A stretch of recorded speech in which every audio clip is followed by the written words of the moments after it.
I used your college fund for my dream house. Amanda's voice dripped with satisfaction through my phone speaker. You're never going back to finish your degree anyway.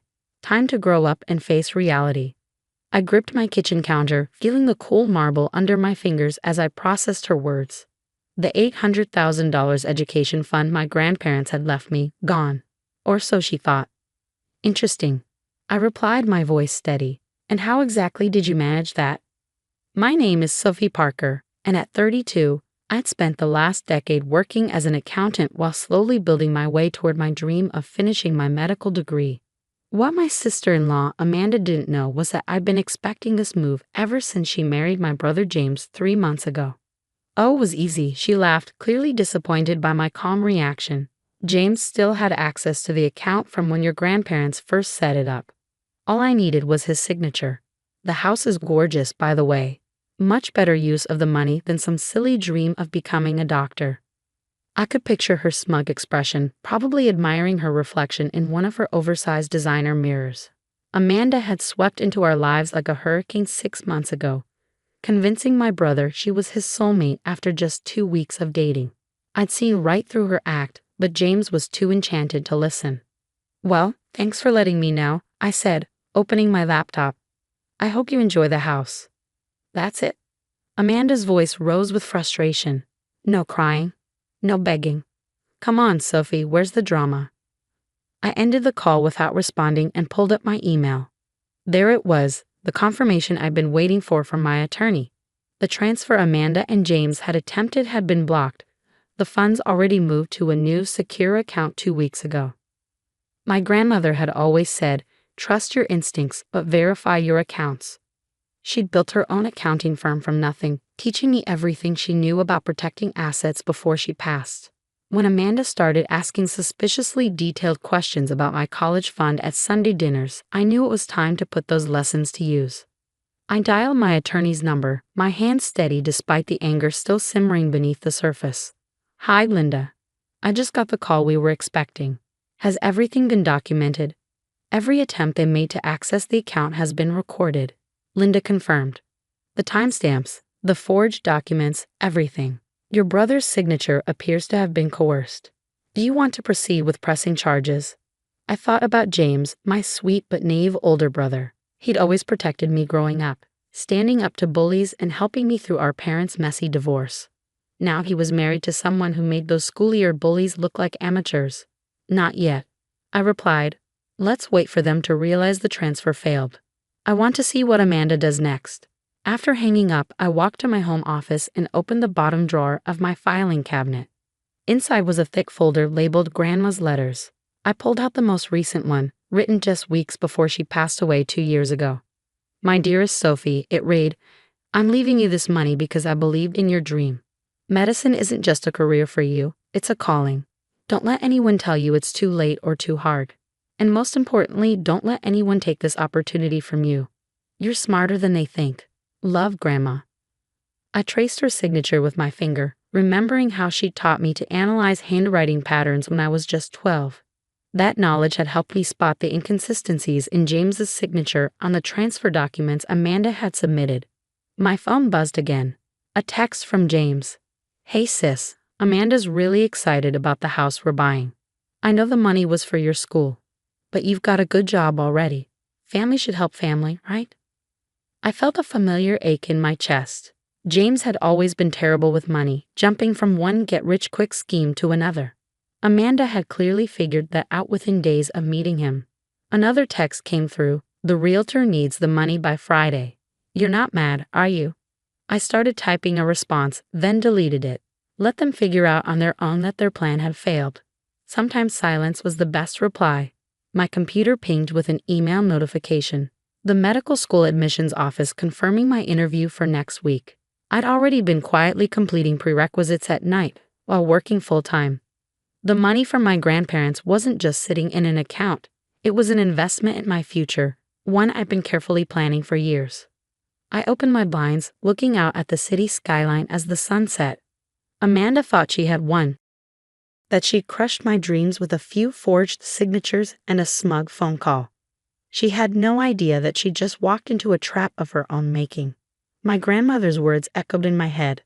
Sometimes the best revenge is letting people think they've beaten you, right up until the moment they realize they've beaten themselves. Friday was only 3 days away. I wondered what excuse Amanda would give the realtor when the money didn't appear in her account. More importantly, I wondered how she would explain to James why she tried to steal from his sister. I picked up my phone and texted Linda, "Send me everything you've documented. I want to be ready when this all falls apart." Then I turned back to my medical school application, a small smile playing at my lips. Amanda thought she was destroying my dream. Instead, she was about to learn a valuable lesson about underestimating the quiet ones in the family. Friday morning arrived with a storm of text messages from Amanda. "The bank says the transfer failed. What did you do? You think you're so clever, don't you? James is devastated. How could you do this to your own brother?" I sipped my coffee, reviewing the documented evidence Linda had sent over. Everything was there. Amanda's multiple attempts to access the account, the forged signatures, even recordings of her calls to the bank where she tried to impersonate me. My phone rang. "James. Sophie, we need to talk." His voice was tight with anxiety. "Amanda says there's some kind of problem with the transfer." "There is," I replied calmly. "Would you like to know what really happened? Or do you want to keep pretending your wife didn't just try to steal my education fund?" Silence on the other end. "Then it wasn't stealing. I signed the papers. We're family." "Did you actually sign them, James? Or did Amanda forge your signature after showing you different documents?" More silence. I could almost hear the pieces clicking into place in his mind. "Come over," he said finally. "Please, I need to understand what's going on." An hour later, I sat in a living room, my laptop open to display the evidence. Amanda paced behind the couch, her designer heels clicking against the hardwood floors she'd insisted they install last month. "As you can see," I explained, pulling up the forged documents, "these signatures don't match your usual handwriting, James. The bank's fraud department spotted it immediately. You had no right to move that money." Amanda burst out. "It was just sitting there while you play pretend about medical school. We needed it." "Needed it?" I raised an eyebrow. "For what? A 5-bedroom house you can't afford? More designer clothes? Or was it to cover the gambling debts you've been hiding from James?" Her face went pale. James turned to stare at her. "What gambling debts?" I pulled up another document, a credit report Linda had obtained during our investigation. "Your wife has been busy, James. 3 maxed-out credit cards, 2 personal loans, and regular withdrawals at the Golden Palace Casino. Did you wonder why she was so interested in accessing my college fund?" Amanda's composure cracked. "You had no right to look into my finances." "Actually, I had every right. You tried to steal my money. Did you really think I wouldn't protect myself?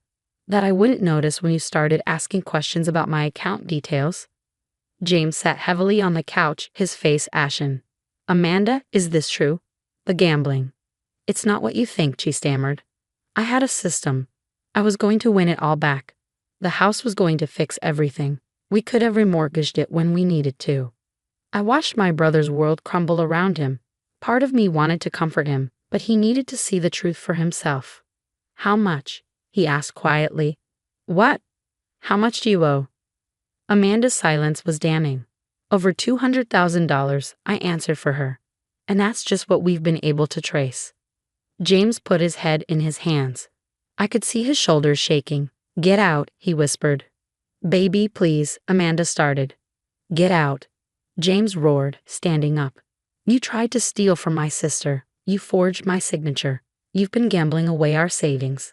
Get out." Amanda grabbed her purse, mascara running down her face. "Fine, but don't think this is over. I'll find a way to fix this." The door slammed behind her. James collapsed back onto the couch. "I'm so sorry, Sophie," he whispered. "I should have listened when you said something felt off about her.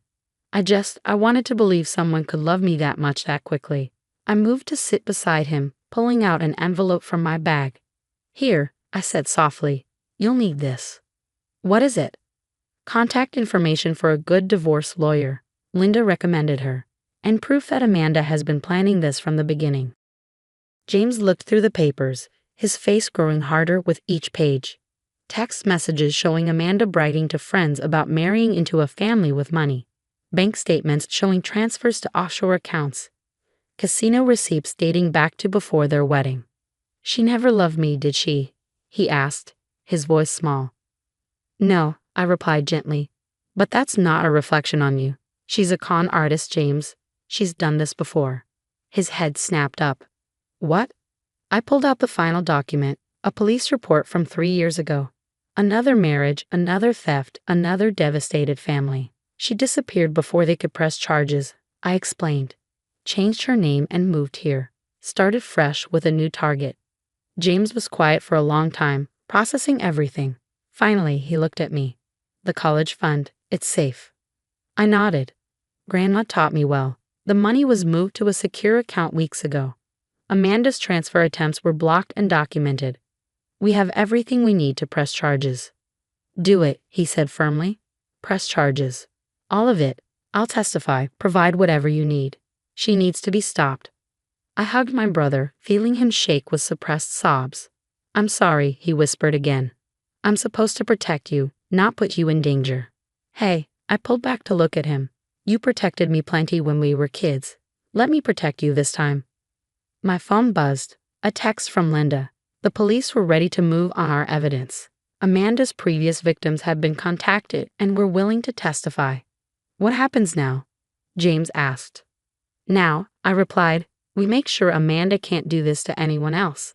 And then, I have a medical school interview to prepare for. For the first time that day, James smiled. You're really going to do it? Become a doctor? That's what the money was for. That's what Grandma wanted. He nodded, wiping his eyes. She'd be proud of you, not just for catching Amanda, but for never giving up on your dream. I squeezed his hand. She'd be proud of you too for being brave enough to face the truth. Outside, thunder rumbled as the sky darkened. Somewhere in the city, Amanda was probably trying to figure out her next move, unaware that her game was finally over. But here, in this moment, something broken was beginning to heal. 2 months later, I stood in front of my bathroom mirror, adjusting my white coat.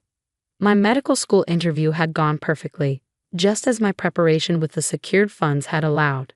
But today wasn't about my future as a doctor. Today was about justice. Ready? James asked from the doorway. He looked better now, the shadows under his eyes finally fading. The divorce papers had been filed the day after Amanda's schemes came to light. Ready, I confirmed, grabbing my bag. The courthouse was packed, but not just with us. 3 other families were there, Amanda's previous victims. She used different names each time. Amanda Wilson, Amy Walker, Anna Wells. But her strategy had always been the same. Marry quickly, locate assets, forge documents, drain accounts. You don't have to do this, I told James as we took our seats. Linda can present the evidence without your testimony. He shook his head. No, I need to face her. We all do. Amanda was led in by officers, her designer clothes replaced by generic court attire. She'd been arrested at the airport 3 weeks ago, attempting to flee with a fake passport. The smug smile I remembered from her phone call was gone, replaced by a look of desperate calculation. Her eyes widened when she saw the other families. This wasn't part of her plan. The proceedings moved quickly. Linda presented our evidence methodically, the forged signatures, the gambling debts, the pattern of fraud across multiple states. Each family stood to testify, sharing nearly identical stories of trust betrayed and lives nearly ruined. When it was James's turn, his voice was steady. She made me believe I'd found true love, he said. Instead, I nearly helped her steal my sister's future. The money she tried to take wasn't just cash in an account. It was a grandmother's legacy, a dream of becoming a doctor, a future of helping others. Amanda doesn't just steal money, she steals hope. I squeezed his hand as he returned to his seat. Finally, it was my turn. Unlike Amanda's other victims, I was fortunate. I began. My grandmother taught me to protect myself, to trust my instincts, to document everything. The money she left me wasn't just for education. It was a lesson in standing up for what's right. Today isn't about revenge. It's about making sure Amanda can't destroy any more families. The judge's verdict was decisive. Guilty on all counts. 5 years in prison, restitution to all victims, no possibility of early release. You think this changes anything? Amanda spat as they led her away. You're still just playing at being a doctor. You'll fail and I'll be out before you finish your first year. I smiled, thinking of my grandmother's words about letting people think they've won. Actually, I replied calmly, I start medical school next month. Your attempt to steal my dream just motivated me to work harder. So thank you, Amanda. You taught me that sometimes the best revenge is succeeding despite those who tried to stop you. Outside the courthouse, James turned to me. I found her ring, he said. The engagement ring I spent 3 months' salary on. It's fake, just like everything else about her. Sell it, I suggested. Use the money to start fresh. He shook his head, pulling out the ring. No, I want you to have it. Sell it and add it to your school fund. Turn one more piece of her lies into something good. That evening, I sat in my office, looking at my grandmother's photo. The acceptance letter from medical school lay on my desk, along with the latest statement from my secured education fund. My phone buzzed, a text from James. Thank you for never giving up on me, even when I couldn't see the truth. I smiled, thinking about how different things could have been if I hadn't listened to my grandmother's lessons about protecting myself. Amanda had thought she was taking advantage of a naive dreamer, too busy studying to notice her schemes. Instead, she'd encountered someone prepared, protected, and unwilling to let anyone steal her future. I picked up my white coat, running my fingers over the embroidered name. Sophie Parker, medical student. Sometimes the best victories aren't just about keeping what's yours. They're about showing others that it's never too late to stand up for yourself, to pursue your dreams, to trust your instincts. And as for Amanda, she'd have 5 years to think about the fact that the quiet one she'd underestimated was now on her way to becoming Dr. Parker, while she sat in a cell, her own dreams of easy money finally permanently out of reach.